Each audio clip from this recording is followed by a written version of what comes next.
Wilson afslutter, og den er nede omkring det korte hjørne, og man kan se den hele vejen, Frederik Ibsen.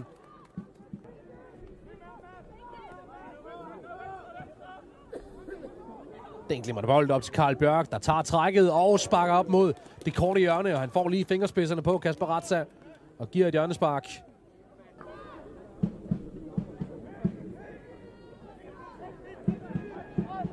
Fint B93-spil, god bold frem til Adabachi, og en spidsvinkel. Han får afsluttet, og Kasper Raza med en fodparade, der giver et nyt hjørnespark til gæsterne. Den ligger glimrende.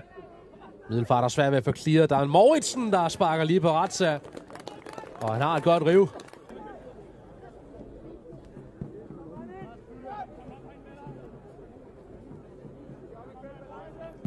Magmar afslutter, og den har han ingen problemer med.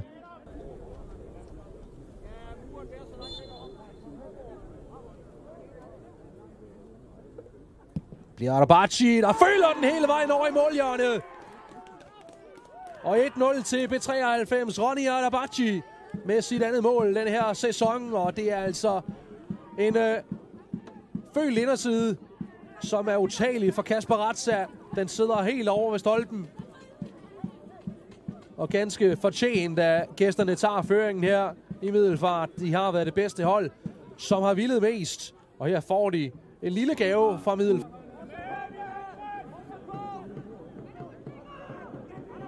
Lige før han kommer i problemer her, Frederik Ibsen. Men han klarer den.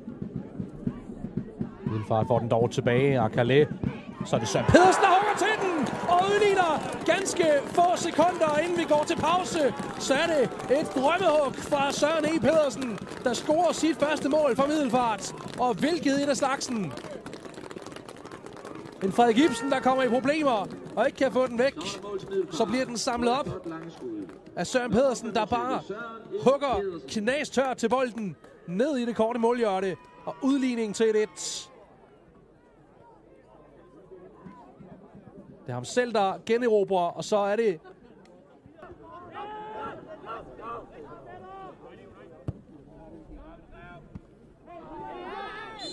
frispark. Og en advarsel samtidig også til Fisnik Isaki. Claudio, lad os se igen her. Hvad er det, han får den for? Altså, er det for at sende et knæ ind i... Det bliver farligt. Får den hækket væk i første omgang, og den tager overlæggeren. De markerer for scoring, og der er dømt scoring. Fladet kommer i vejret over ved linjedommeren, og prompte modsvar efter en ufortjent udvisning.